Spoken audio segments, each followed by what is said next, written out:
welcome back to my channel, or welcome if you are new here. My name is Alex. I am a second-year law student in Texas. So for today's video, I will be showing you guys what I use to study as a 2L and what I used as a 1L. Some things have stayed the same, some have changed, but I will be showing you all the resources that I've been using and just some of the websites that I've been using to help me understand the material a little bit better. I do want to add a disclaimer. By no means am I suggesting that you should rely on these fully to get the knowledge that you need in law school, but simply use them as a supplement only. Make sure you guys are paying attention in class, taking notes, doing your readings, but use these as a supplement to help you understand the material. Without further ado, I'm going to get started. First, I'm going to start showing you some of the books that I've been using to kind of help me outline, and then I'll move on to websites. So to begin, I'm going to start off with the Glennon Series. Right now I have the civil procedure one, which is the one that I used my 1L year when I was taking civil procedure. They do have it for other classes. They have it for property, contracts. I think they also have it for torts. They have it for a lot of classes. So if you don't need the civil procedure one, just look up the one for the class that you need it for. But this is a series and they do have other classes as well. But this book was super helpful because it explains the material and then also has a lot of practice questions which you can take after you've read the material. So I really found this book helpful. I would study with this at the end of the week when I was done learning something new.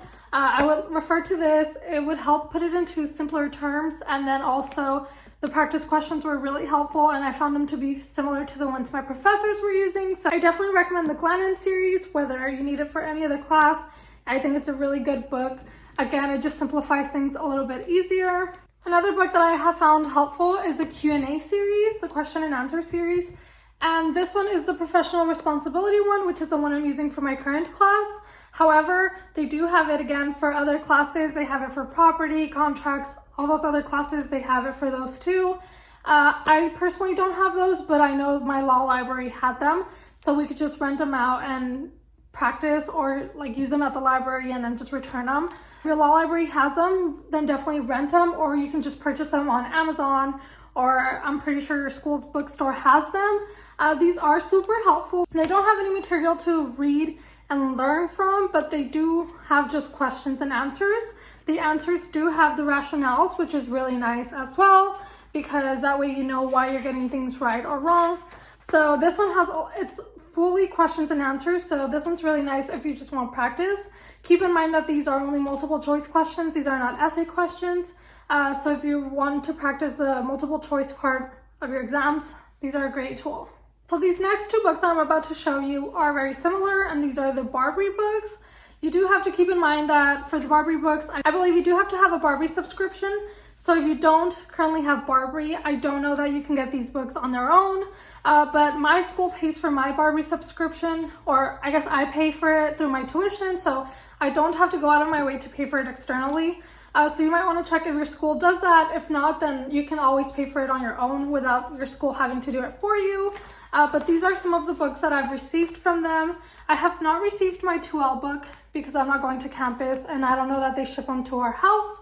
I think they just ship them to the school, so I haven't been able to pick that one up, but this one was my 1L book, and this one covered civil procedure, con law, contracts, criminal law, personal property, real property, and torts. So it's your basic 1L curriculum. As you can see, I have like tabs because I did use this a lot. This book is super helpful because it outlines everything perfectly for you. That's pretty much all it is, outlines. It does have some practice questions that you can do, and I believe it also has the answers. What you have to keep in mind with Barbary is that it outlines it in the way that they teach it for the bar prep. So if your class is doing a lecture on something and you don't cover a certain topic, keep in mind that Barbary is going to cover that topic. So some things may or may not relate to what you're learning in class, but at the end of the day, they're going to be useful when you're studying for the bar. So I definitely recommend this book. It's, as you can see, it's thick. It has a lot of outlines, a lot of practice questions. So this one is another good source to use when you are doing your own outline and kind of compare it to your notes and whatever you have going on for your class. So that's this one. This is also a Barbary book. This one's for professional responsibility. It's a lot smaller.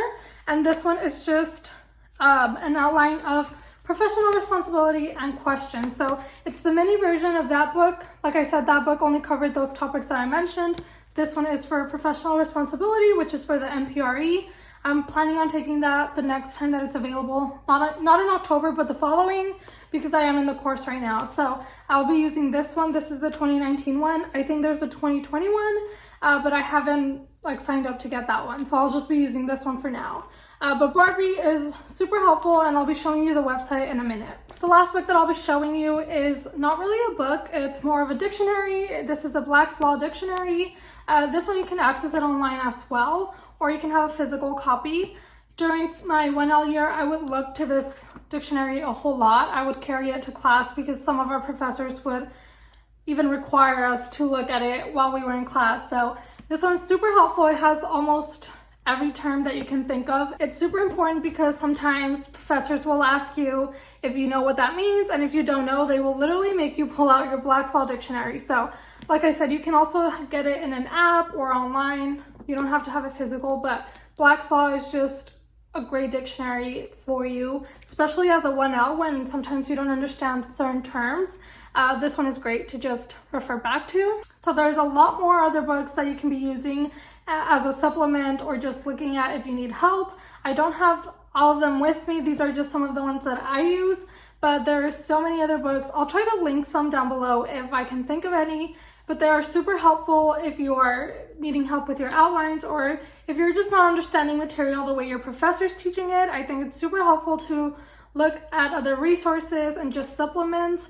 I do suggest that you create your own outlines. I personally think that buying outlines or printing out outlines that are not yours, like commercial outlines, is not helpful. However, people learn differently. So if you're someone who would rather print out an outline and read off of it and then take notes from it, then do it. But again, it's not recommended. And I do think that typing it out, writing it out, or whatever is what helps keep that memory in your brain. So if you are someone who struggles learning things, I definitely recommend writing out outlines and using these books and supplements to help you put it down on paper and just write out an outline. So those are some of the books. Again, there's so many more. So if you just do your research there, you can find a lot more that will be super helpful. But now I'm going to show you some of the websites that I use. Again, there are multiple websites that you can use, and these are just some of the ones that I use or that I recommend you guys take a look at and maybe use. Okay, so just to go off some of the things I mentioned about the Barbary book, I will be talking about the Barbary website, and this is what it looks like. When you are a 1L, only the 1L will be shown up. When you register for the MPRE course, this one will open up as well. Since I am a 2L, this one is available to me as well. So if you click on 1L, again, it's going to give you those same courses that it gave me for the book, which is these right here. Or if I am a 2L now, like I am, it gives me all the 2L courses that are usually in a 2L curriculum. So these are them. So once you click on a course, it will break it down for you into different topics, and it does include videos and practice questions. And then at the end, it does have essay questions. So if you want to practice your essays, you can also do that. Unlike the book only gives you, I think, multiple choice. It might have like 1 or 2 essay questions, but I think this one has more. As you can see, it has 4 right here. And then also it gives you the outline. This will be the same outline that will be in your textbook or in the book that I just showed you. And here is a very large version of it. And this is, like I said, exactly how it looks in the textbook. Here is your table of contents. And then if we scroll all the way down, this is where it starts getting into the outline.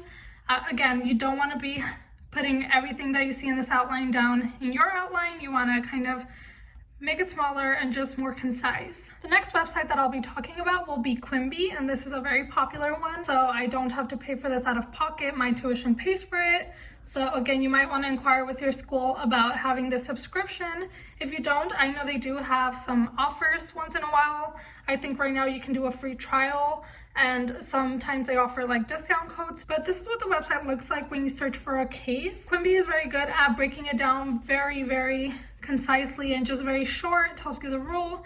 It gives you pretty much a brief. Very good to take a look at Quimbee and just see what the case is about. If you're having a hard time understanding the facts or just pulling out the rule. Quimby makes it super easy for you to just find that really easily, but again, I do recommend that you do read the case. It does include videos as well, so if you're more of a visual person, it will literally give you a little video explaining the facts and the rule and the reasoning and all that stuff. Quimby also offers course like reviews. So for example, here, let's go to common law. It's going to break down the course into sections. So here we have the nature of the judicial review, separation of powers, and for each little subtopic, it'll have a video and then you can take a quiz. You can also get practice questions for your essays, and it's just super neat. If you don't want to spend the money on paying for a Quimby subscription, or if you just don't want to bother with getting a subscription, another helpful one is 1L Briefs, and this one is actually a free website.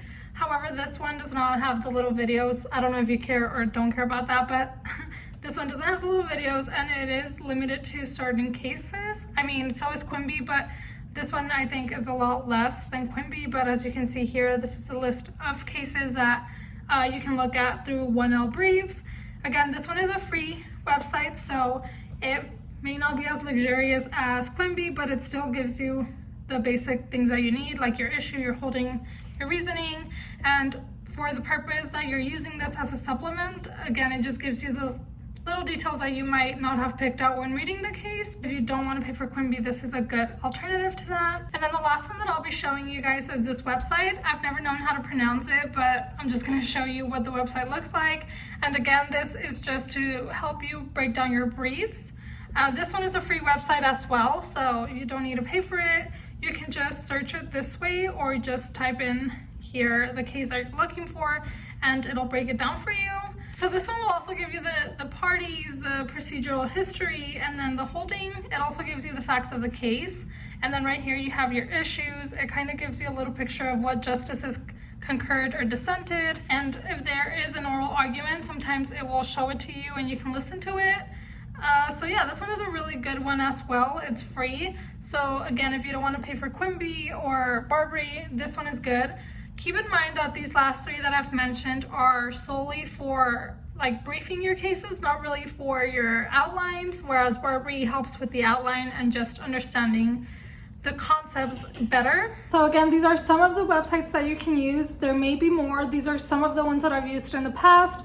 And for the books, it's the same deal. These are some of the books that I've used in the past, but they're not the only books that you can use. So if you do your research, you can find a lot more resources that can be helpful for your outlines or your case briefs, or just understanding the material better. But I just thought I would share some of these with you guys so I can make maybe your 1L or 2L year a little bit easier if you're struggling. I hope you guys found this video helpful, and I hope you guys enjoyed this video. If you guys have any questions to any of the materials that I talked about, please leave them down below. Or if you're in law school and have any suggestions for any other viewers of any supplements or resources that they can use, please leave them down in the comments so other fellow law students can also refer to those resources as well. So thank you guys so much for watching, and I'll see you guys next time.